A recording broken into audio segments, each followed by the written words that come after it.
Bharatam.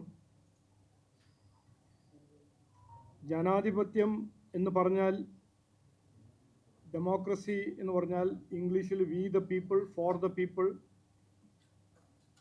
With the people, of the people, അല്ലെങ്കിൽ ജനങ്ങൾക്ക് വേണ്ടി, ജനങ്ങളുടെ ഒപ്പം, ജനങ്ങളുടെ ഭാവിക്ക് വേണ്ടി, ഒരു നല്ല ഭാവിക്ക് വേണ്ടി പ്രവർത്തിക്കുന്ന ഒരു രാഷ്ട്രീയം. ഇതാണ് ജനാധിപത്യം ഞങ്ങൾ മനസ്സിലാക്കുന്ന അതിൻ്റെ ഡെഫിനിഷൻ. ജനങ്ങളുടെ പ്രശ്നങ്ങൾ പരിഹരിക്കുക, നാട്ടുകാരുടെ ഭാവി, ഒരു നല്ല ഭാവിക്ക് വേണ്ടി രാഷ്ട്രീയക്കാർ പ്രവർത്തിക്കുക, അധ്വാനിക്കുക. ഇതാണ് ജനാധിപത്യം. അപ്പോൾ എല്ലാ ഇലക്ഷനിൽ ജനങ്ങൾ തീരുമാനിക്കുന്നു, വാഗ്ദാനങ്ങൾ വിശ്വസിച്ച് അവസരം കൊടുക്കുന്നു. ഉദാഹരണമായിട്ട് 2004 10 കൊല്ലം ഭരിക്കാൻ കോൺഗ്രസിൻ്റെ UPA സർക്കാരിന് ഇന്ത്യ രാജ്യത്തിന് ജനങ്ങളൊരു അവസരം കൊടുത്തു. 2016 മുതൽ 2026 നമ്മുടെ സംസ്ഥാനത്തെ ജനങ്ങൾ CPM-ന് അവസരം കൊടുത്തു. 2014 മുതൽ 2026 ഇതുവരെ 14, 19, 24 ഇലക്ഷനിൽ ജനങ്ങൾ നരേന്ദ്രമോദിജി BJP NDA രാഷ്ട്രീയം, അദ്ദേഹത്തിൻ്റെ കാഴ്ചപ്പാടുക്ക് ഒരു അവസരം കൊടുത്തു. അപ്പോൾ ജനാധിപത്യത്തിൽ നമ്മളിപ്പോൾ കഴിഞ്ഞൊരു 5-6 ദിവസം മുമ്പേ അസംബ്ലിയിൽ എനിക്കും പങ്കെടുക്കാൻ ഒരു അവസരം കിട്ടി. നിയമത്തിൽ ജനങ്ങൾ എനിക്കൊരു അവസരം തന്നു. അവിടെ നമ്മൾ എന്താണ് കേട്ടത്? ആ സന്ദർഭത്തിലാണ് ഞാൻ ഇന്ന് കഴിഞ്ഞ 12 കൊല്ലം നരേന്ദ്രമോദി ചെയ്ത കാര്യങ്ങളെക്കുറിച്ച് പറയാൻ ആഗ്രഹിക്കുന്നത്. 10 കൊല്ലം CPM ഇവിടെ ഭരിച്ച്, ആ ഭരണത്തിൻ്റെ സമയത്തിൽ പ്രതിപക്ഷ പാർട്ടിയായ കോൺഗ്രസും ഇന്ത്യ അലയൻസിൻ്റെ ഒരു പങ്കാളിയായ കോൺഗ്രസ് പാർട്ടി ഈ നാടിൻ്റെ സാമ്പത്തിക സ്ഥിതിയെ നശിപ്പിച്ചു. അതിൻ്റെ ഒരു ഡോക്യുമെൻറ്റും തെളിവാണ് ബഹുമാനപ്പെട്ട മുഖ്യമന്ത്രി അസംബ്ലിയിൽ മുമ്പോട്ട് വെച്ചത്. അത് കേൾക്കാൻ സഹിക്കാത്ത സ്ഥിതിയിൽ ഇന്നത്തെ പ്രതിപക്ഷ മുതിർന്ന നേതാവായ മുൻ മുഖ്യമന്ത്രി സ്റ്റാലിനും ഹിറ്റ്ലറും വേൾഡ് വാർ 2 കുറിച്ച് ചർച്ച ചെയ്യാൻ ഒരു ശ്രമം നടത്തുന്നു. അപ്പോൾ രണ്ടുപേരും, കോൺഗ്രസും CPM-ഉം, കോൺഗ്രസ് ഇന്ത്യ ഭരിക്കാൻ ഒരു അവസരം കിട്ടിയപ്പോൾ ഇന്ന് കർണാടക, ഹിമാചൽ പ്രദേശ്, തെലങ്കാനയിൽ ഭരിക്കുന്ന കോൺഗ്രസ് പാർട്ടി അവർ എന്ത് ചെയ്യുന്നു സാമ്പത്തിക സ്ഥിതിയെക്കുറിച്ച് ഞാൻ കൂടുതൽ പറയേണ്ട ആവശ്യമില്ല. ഇതിനെക്കുറിച്ച് നിങ്ങൾക്ക് എല്ലാവർക്കും അറിയാം. നശിപ്പിക്കുന്നു. മാത്രമല്ല, സാമ്പത്തിക സ്ഥിതി നശിപ്പിച്ചിട്ടും ഇത് അവർക്ക് മനസ്സിലായിട്ടും അവർ ഇന്നും വാഗ്ദാനങ്ങൾ കൊടുക്കുന്നു. സൗജന്യ യാത്ര, ഇന്ന കാര്യങ്ങളെക്കുറിച്ച് വാഗ്ദാനം കൊടുക്കുന്നു. അവർക്കറിയാം ഇതൊന്നും ചെയ്യാൻ പോകുന്നില്ല, ചെയ്യാൻ കഴിയില്ല എന്ന് അവർക്ക് ആദ്യം തന്നെ മനസ്സിലായിട്ടുണ്ട്. എന്നിട്ടും അവർ രാഷ്ട്രീയത്തിന് വേണ്ടി ഇതെല്ലാം ചെയ്യുന്നു. മറുവശത്ത് 14 മുതൽ 26 വരെ നരേന്ദ്രമോദിജി ജനങ്ങൾ അവസരം കൊടുത്തു. അദ്ദേഹം ഇന്ത്യയിൽ കൊണ്ടുവന്ന ഒരു കുതിച്ചുചാട്ടം, അത് ഞാൻ ഇന്നിപ്പോൾ എല്ലാ ഡേറ്റ് ഒന്നും പറയാൻ പോകുന്നില്ല. പക്ഷെ 1-2 കാര്യങ്ങൾ പറയാൻ ആഗ്രഹിക്കുന്നു. 25 കോടി ജനങ്ങളെ മൾട്ടി ഡയമെൻഷണൽ പോവർട്ടിയിൽ നിന്ന് പുറത്തു കൊണ്ടുവരിക. ഈ കഴിഞ്ഞ 12 കൊല്ലം ഇന്ത്യന് മുമ്പിൽ വന്ന ചാലഞ്ചസ് ചെറിയ ചാലഞ്ചസ് ആയിരുന്നില്ല. കോവിഡ്, ചൈന ആക്രമണം ഗൽവാനിൽ, റഷ്യ-യുക്രൈൻ യുദ്ധം, ഇറാൻ-ഇസ്രായേൽ US യുദ്ധം. എന്നിട്ടും ഇന്ന് ലോകത്തിൽ ഏറ്റവും കൂടുതൽ ഇക്കണോമിക് ഗ്രോത്ത് ഉണ്ടാക്കുന്നതും കാണിക്കുന്ന ഒരു രാജ്യമാണ് ഇന്ത്യ. ഇതൊരു ചെറിയ കാര്യമൊന്നുമല്ല. ഇതിൻ്റെ ഒരു പ്രാധാന്യം മനസ്സിലാക്കണമെങ്കിൽ കോൺഗ്രസ് ഭരിക്കുന്ന സംസ്ഥാനവും CPM ഭരിച്ച സംസ്ഥാനത്തിൻ്റെ സ്ഥിതി നമ്മൾ മനസ്സിലാക്കണം. അതുപോലെ തന്നെ ഓരോരോ വിഷയങ്ങൾ 70 കൊല്ലമായി നമ്മളുടെ കർഷകർക്ക് വേണ്ടി കുടിവെള്ളം കിട്ടാത്ത വീടുകൾക്ക് വേണ്ടി ഹെൽത്ത് ഇൻഷുറൻസ്, ഇതുവരെ കിട്ടാത്ത ഹെൽത്ത് ഇൻഷുറൻസ് വേണ്ടി, ഞാൻ ഉദാഹരണമായിട്ട് പറയാണ്, അതിൻ്റെ ഒരു പ്രസ് റിലീസിൽ എല്ലാ ഡീറ്റെയിൽസ് തന്നിട്ടുണ്ട്. 12 കൊല്ലം ഓരോരോ വാഗ്ദാനം കൊടുത്ത് വാക്ക് പാലിച്ച ഒരു നേതാവാണ് നരേന്ദ്രമോദിജി. സർക്കാരാണ് ഈ NDA സർക്കാർ. ഞാനൊരു കഴിഞ്ഞ 4-5 ദിവസമായിട്ട് ഒരു 2 ദിവസം മുമ്പ് ഒരു ആർട്ടിക്കിൾ പബ്ലിഷ് ചെയ്തു. അതിൻ്റെ ഒരു ടൈറ്റിൽ ഞാൻ കൊടുത്തത് ഇന്ത്യനെ മാറ്റിയ 12 കൊല്ലം, വലിയ മാറ്റം കൊണ്ടുവന്ന 12 കൊല്ലം. ആദ്യമായിട്ടാണ് ശരിക്കും ഈ ജനാധിപത്യം എന്ന് പറഞ്ഞ ഒരു കോൺസെപ്റ്റിന് വേണ്ടി ശരിക്കും അധ്വാനിക്കും പ്രവർത്തിക്കുന്ന ഒരു ഭരണശൈലിയും ഒരു ഭരണം ഇന്ത്യക്ക് കുറേ കാലം കഴിഞ്ഞിട്ട് കിട്ടുന്നത്. ജനങ്ങൾ ഓരോരോ പ്രശ്നങ്ങൾ പരിഹരിക്കാൻ അധ്വാനം നടത്തുന്ന ഒരു പ്രധാനമന്ത്രിയും സർക്കാർ. ഞാനൊരു BJP-കാരനാണ്, അതുകൊണ്ട് പറയാൻ മാത്രമല്ല, ഞാൻ 8 കൊല്ലം പ്രതിപക്ഷത്തിൻ്റെ MP ആയിരുന്നു, 10 കൊല്ലം ട്രഷറിൻ്റെ MP ആയിരുന്നു. ഞാൻ 8 കൊല്ലം കോൺഗ്രസ് ഭരിച്ച സർക്കാർ കണ്ട് മനസ്സിലാക്കിയ ഒരു വ്യക്തിയാണ്.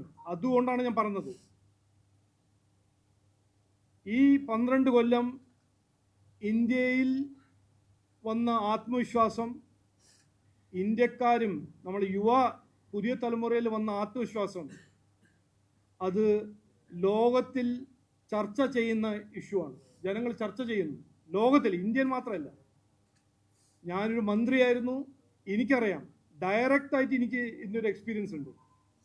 ഇന്ന് ഇന്ത്യൻ്റെ യുവാക്കൾ, ഇന്ത്യൻ്റെ സ്റ്റാർട്ടപ്സ്, ടെക്നോളജി മേഖലയിൽ ഇന്ത്യയിൽ വന്ന ഒരു ചാട്ടവും ഒരു വികസനവും, ഇതിനെക്കുറിച്ച് ഇന്ത്യയിൽ മാത്രമല്ല ലോകത്തിൽ ഇതിൻ്റെ ചർച്ച ഇന്ന് നടക്കുന്നുണ്ട്. ഇന്ത്യൻ ടാലൻറ്റിനെക്കുറിച്ച്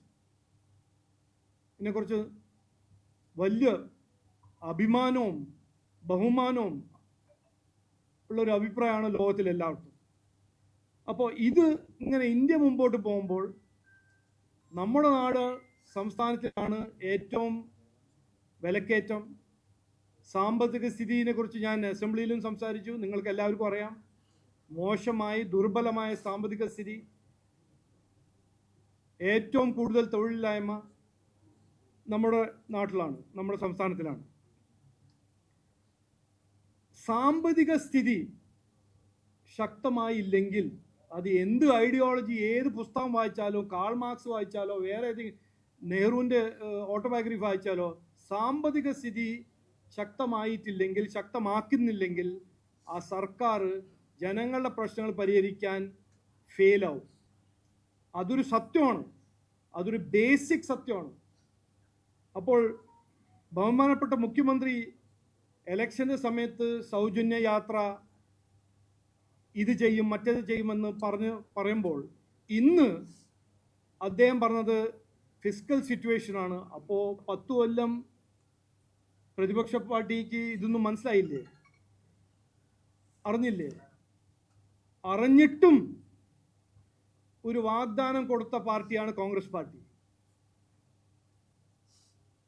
നമുക്കെല്ലാവരും, ഞാൻ ഇവിടെ വന്ന് മാർച്ച് 25 വന്ന് നമ്മൾ മാധ്യമ സുഹൃത്തോട് ഞാനൊരു റിക്വസ്റ്റ് അന്ന് പറഞ്ഞതായിരുന്നു.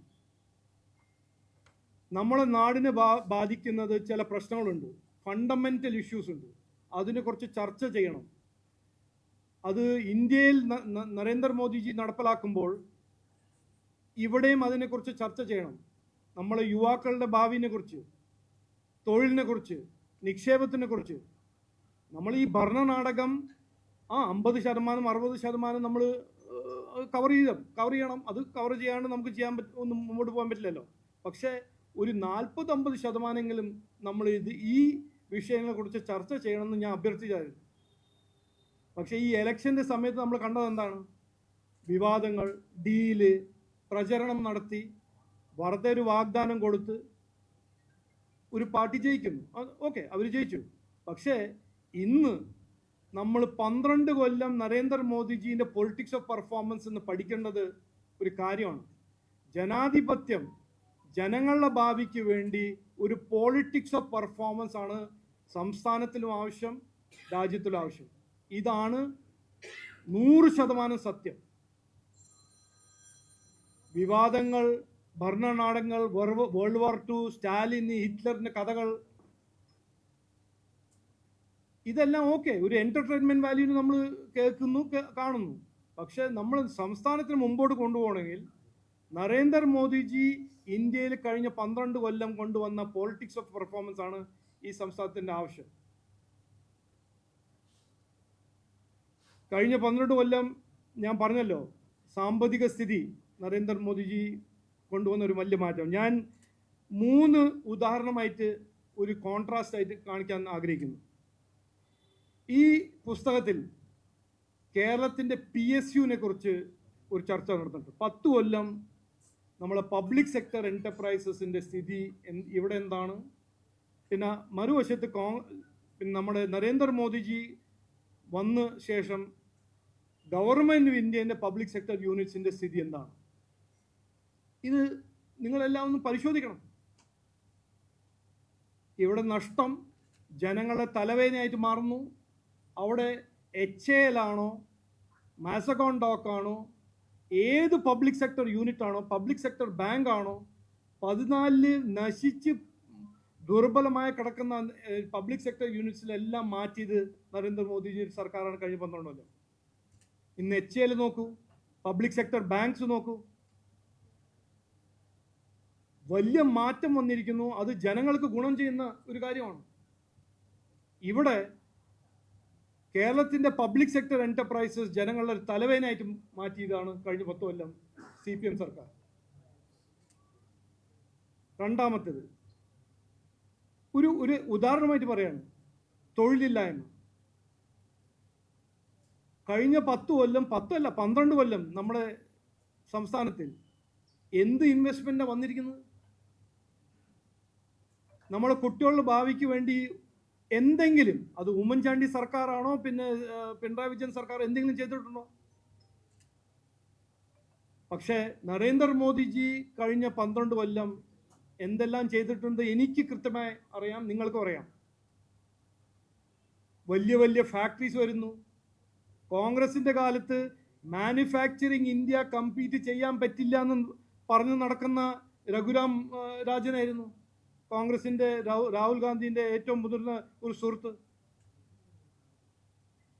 ഇന്നെന്താണ്? അതേ ചൈനേൻ്റെ ഫാക്ടറീസ് ഇവിടെ വരുന്നു. ആപ്പിൾ ആണോ സാംസുങ് ആണോ, വലിയ വലിയ ഫാക്ടറീസ് ഇന്ത്യയിൽ വരുന്നു. 1000 ലക്ഷക്കണക്കിന് തൊഴിലവസരങ്ങൾ സൃഷ്ടിക്കുന്നു. അപ്പോൾ ഞാൻ ഇന്ന് കൂടുതൽ സംസാരിക്കുന്നില്ല. ഇതിൻ്റെ ഡീറ്റെയിൽസ് എല്ലാം എല്ലാവരുടെ അടുത്തും ഉണ്ട്. പക്ഷേ നമ്മളെ മുമ്പിൽ ഈ സംസ്ഥാനമാണോ രാജ്യമാണോ, ശരിക്കും 2 ഓപ്ഷൻസാണ് നമ്മുടെ മുമ്പിലുള്ളത്. ഒരു സാധാരണ ജനൻ്റെ മുമ്പിൽ ഒരു 2 ഓപ്ഷനാണ്. ഒന്ന്, 65-70 കൊല്ലമായിട്ട് ആ ഒരു പഴയ ഭരണനാടകം, എന്തെങ്കിലും പറയുക, വിവാദം സൃഷ്ടിക്കുക, പക്ഷെ കാര്യങ്ങളൊന്നും ചെയ്യണ്ട, വലിയ സ്പീച്ച് അടിക്കുക, റീലുണ്ടാക്കുക, പിന്നെ അസംബ്ലിയിൽ പോയിട്ട് സ്റ്റാലിനും ഹിറ്റ്ലറിനെ കുറിച്ച് പ്രസംഗിക്കുക. ഇത് ഒരു വശത്ത്. മറുവശത്ത് നരേന്ദ്രമോദിജീൻ്റെ പോളിറ്റിക്സ് ഓഫ് പെർഫോമൻസ്. 10, 20, 30, 40 കൊല്ലമായി പരിഹരിക്കാത്ത പ്രശ്നങ്ങൾ അധ്വാനിച്ച് പരിഹരിക്കുക. അതിൻ്റെ പൊളിറ്റിക്കൽ കോസ്റ്റ് എല്ലാം നോക്കിയിട്ടല്ല, എന്താണ് ശരി എന്താണ് തെറ്റ് എന്ന് കൃത്യമായി ഒരു ബോധ്യം ഉണ്ടാക്കി പരിഹരിക്കുക. ഈ 2 പോളിറ്റിക്സിൻ്റെ, ഈ 2 രാഷ്ട്രീയത്തിൻ്റെ 2 ഉദാഹരണങ്ങളാണ് നമ്മുടെ മുമ്പിൽ ഇന്ന് കൃത്യമായി പഠിക്കാനും മനസ്സിലാക്കാൻ നമ്മുടെ മുമ്പിലുള്ളത്. ഒന്ന്, കേരളത്തിൽ കോൺഗ്രസും CPMൻ്റെ രാഷ്ട്രീയം, കർണാടകയിലെ കോൺഗ്രസിൻ്റെ രാഷ്ട്രീയം, തെലങ്കാനയിലെ കോൺഗ്രസിൻ്റെ രാഷ്ട്രീയം, ഹിമാചലിലെ കോൺഗ്രസിൻ്റെ രാഷ്ട്രീയം, UPA ഭരിച്ചപ്പോൾ 10 കൊല്ലം കോൺഗ്രസിൻ്റെ രാഷ്ട്രീയം. മറുവശത്ത് ഞാൻ പറഞ്ഞ പോലെ 12 കൊല്ലം ഇന്ത്യയെ കൃത്യമായി നന്നായി മുമ്പോട്ട് കൊണ്ടുപോയ നരേന്ദ്രമോദിജിൻ്റെ പോളിറ്റിക്സ് ഓഫ് പെർഫോമൻസ്. നന്ദി.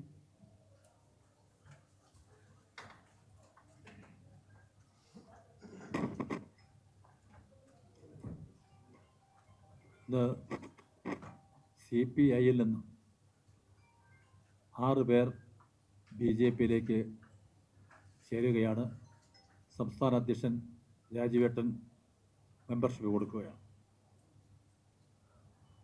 CPIയുടെ തിരുവനന്തപുരം നിയോജക മണ്ഡലത്തിലെ പ്രമുഖ നേതാവും വഴുതക്കാട് CPIയുടെ ബ്രാഞ്ച് സെക്രട്ടറിയും AIYFൻ്റെ ജില്ലാ കമ്മിറ്റി അംഗവും തിരുവനന്തപുരം നിയോജക മണ്ഡലം പ്രസിഡന്റുമായിട്ടുള്ള ശ്രീ രാഹുൽ കുമാർ SR അദ്ദേഹത്തിൻ്റെ നേതൃത്വത്തിലാണ് 6 പേർ ഇന്ന് പാർട്ടിയിലേക്ക് ചേരുന്നത്.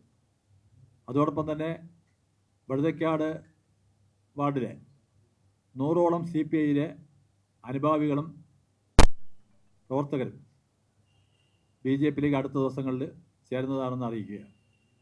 സംസ്ഥാന അധ്യക്ഷൻ ശ്രീ രാജീവേട്ടൻ രാഹുൽ കുമാറിനെ ഷോൾ അണിയിച്ച് പാർട്ടിയിലേക്ക് പ്രവേശിപ്പിക്കും. സ്വാഗതം ചെയ്യുക.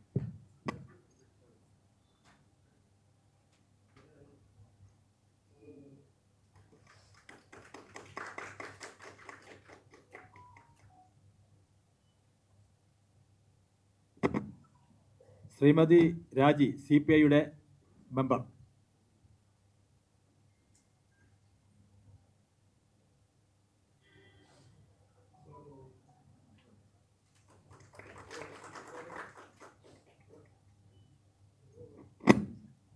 Shrimati Sindhu CPI member.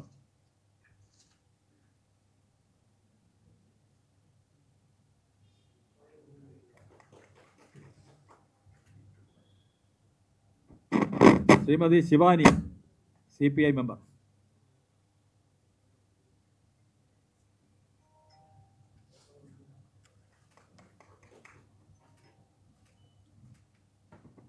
ശ്രീമതി ലതാ കുമാരി.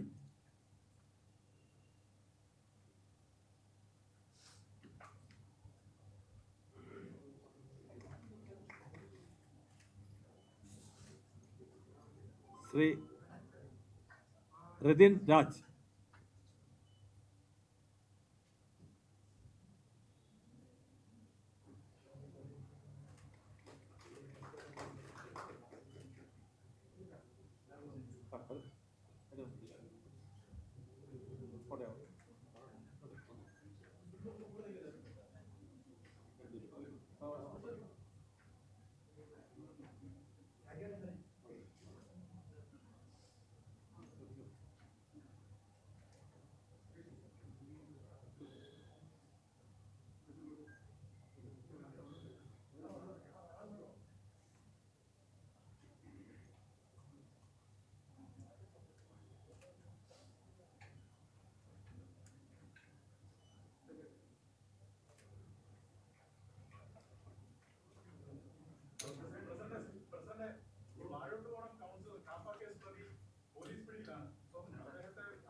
ഇല്ല, നോക്കൂ, ഇതിൽ നിങ്ങൾ മനസ്സിലാക്കേണ്ടത് ED ഇവിടെ ഒരു കേസിന് വരുമ്പോൾ വണ്ടി തല്ലിപ്പൊളിക്കുന്നു, അത് CPMൻ്റെ ഒരു രീതി. നമ്മുടെ നരേന്ദ്രമോദിജി ഗുജറാത്തിൻ്റെ ചീഫ് മിനിസ്റ്റർ ആകുമ്പോൾ അദ്ദേഹത്തിനെ ഉപദ്രവിക്കാൻ കോൺഗ്രസ്സുകാർ ശ്രമം നടത്തുന്നു. ഞങ്ങൾ സുഗതനെ പിന്തുണയ്ക്കുന്നു, അതിലൊരു സംശയം ഉണ്ടാകാൻ പാടില്ല. ഞങ്ങളുടെ ഒരു പബ്ലിക് റെപ്രസെൻറ്റേറ്റീവാണ്. നിയമപരമായ 100% ഞങ്ങൾ അദ്ദേഹത്തെ സപ്പോർട്ട് ചെയ്യും. കാരണം ഇത് രാഷ്ട്രീയമുണ്ട്, എൻ്റെ പിന്നിൽ രാഷ്ട്രീയമുണ്ടെന്ന് ഞങ്ങൾക്കൊരു അഭിപ്രായമുണ്ട്. അപ്പോൾ അതിനേക്കാൾ കൂടുതൽ ഞാനിപ്പോൾ ആരെ വണ്ടി പോയി പൊളിക്കാനൊന്നും ഞങ്ങൾ പോകുന്നില്ല, മനസ്സിലായില്ലേ? അത് CPMന് വിട്ടുകൊടുത്താൽ മതി. അവർ രാഷ്ട്രീയം ചെയ്യുന്നു. സുഗതനെ സംരക്ഷിക്കാൻ ഈ പാർട്ടി, ഇത് ലോകത്തിൻ്റെ ഏറ്റവും വലിയ പാർട്ടിയാണ്, ഇന്ത്യയിലെ ഏറ്റവും വലിയ പാർട്ടിയാണ്. ഇതിൽ ആർക്കും ഒരു സംശയം ഉണ്ടാകാൻ പാടില്ല. അത് സഖാവാണോ SHO ആണോ പോലീസിൽ ഒരു മാർക്സിസ്റ്റ് ആണോ, നിങ്ങൾ കൃത്യമായി എൻ്റെ മെസ്സേജ് പഠിച്ച് മനസ്സിലാക്കണം. സുഗതനെ ഞങ്ങൾ വിട്ടുകൊടുക്കില്ല. സുഗതനെ സംരക്ഷിക്കാൻ ഞങ്ങൾ ഉണ്ടാവും. അത് നിയമപരമായി ചെയ്യും. വണ്ടീൻ്റെ മുകളിൽ കയറിയിട്ട് തല്ലി പൊളിക്കുന്ന രീതി ഞങ്ങൾ ചെയ്യില്ല. ഒരു സന്ദേശവുമല്ല. ഇത് guilty when convicted, innocent till proven guilty. അതാണ് ഇന്ത്യൻ്റെ സംവിധാനം പറയുന്നത്. അത് ഞങ്ങൾ പാലിക്കുന്നു. അത് CPM-ന്റെ കേസ്, CPM-ന്റെ പോലീസുകാരായിരുന്നു. ഇതിനെ സംബന്ധിച്ച് ഒരു മിനിറ്റ്. ഇതിനെക്കുറിച്ച് പാർട്ടിന്റെ നിലപാട് ഡിസ്ട്രിക്ട് പ്രസിഡന്റും മേയറും കൗൺസിലർമാരെല്ലാം കൃത്യമായി പറഞ്ഞിട്ടുണ്ട്. ഇത് അവരുടെ വ്യക്തിപരമായ അഭിപ്രായം അല്ല അവർ പറഞ്ഞിരിക്കുന്നത്. പാർട്ടിയുടെ നിലപാടാണ് പറഞ്ഞിരിക്കുന്നത്. ഇന്ന് ഞാൻ പറഞ്ഞത് ഞങ്ങളുടെ നിലപാടാണ്. ഇതിനെക്കുറിച്ച് ഇനി ഞാനൊരു വിവാദത്തിൽ കയറാനോ എന്നെ കയറ്റാൻ നിങ്ങൾ ശ്രമിക്കരുത്. നടക്കില്ല. ഞങ്ങൾ ചെയ്യേണ്ടതല്ല ഞങ്ങൾ ചെയ്യും എന്ന് ആർക്കും ഒരു സംശയം ഉണ്ടാകാൻ പാടില്ല. അത് SHOനും ഉണ്ടാകാൻ പാടില്ല, ഇവിടുത്തെ സഖാമാർക്കും ഉണ്ടാകാൻ പാടില്ല, ഇവിടുത്തെ ആഭ്യന്തര മന്ത്രിക്കും ഉണ്ടാകാൻ പാടില്ല. മനസ്സിലായില്ലേ? ഇത് പോളിറ്റിക്സ് ഞങ്ങളുടെ ഒപ്പം കളിക്കാൻ ശ്രമിച്ചാൽ അത് ഞങ്ങൾക്ക് കളിക്കാൻ ഞങ്ങൾക്ക് അറിയാം എന്ന് ഞാൻ ഇന്ന് കൃത്യമായി പറയാൻ ആഗ്രഹിക്കുന്നത്. അല്ല, ഇതിൻ്റെ വിശദാംശങ്ങൾ ഇന്ന് മാധ്യമങ്ങളോട് ജില്ലാ അധ്യക്ഷൻ പറയുന്നതാണ്. വിശദാംശങ്ങൾ കേസിനെ സംബന്ധിച്ചിടത്തോളം വിശദാംശങ്ങൾ ഇന്ന് വൈകുന്നേരം നിങ്ങളുടെ മുമ്പ് അറിയിക്കും. വിളിക്കുന്നുണ്ട് ഞങ്ങൾ.